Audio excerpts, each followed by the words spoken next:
আমাদের দলটি আসলে গড়ে উঠেছে তরুণদের মাধ্যমে, 18 কোঠা সংস্কার আন্দোলনের মাধ্যমে। তরুণরাই হচ্ছে আমাদের দলের নেতৃত্ব দিচ্ছে। আমরা যারা মধ্যবয়সী মানুষ আছি তাদেরকে আমরা সাপোর্ট দিচ্ছি একটি সুস্থ গণতান্ত্রিক ধারায় দেশটি ফিরে আসুক।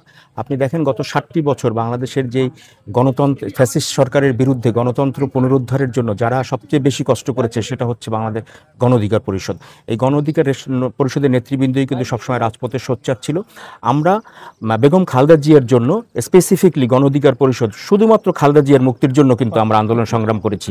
আমরা আমরা আসলে বাংলাদেশের গণতন্ত্রের জন্য আমাদের 7 বছরের রাজপথে আমাদের আন্দোলন সংগ্রামের ইতিহাস আছে, যেটা সারা দেশবাসী জানে।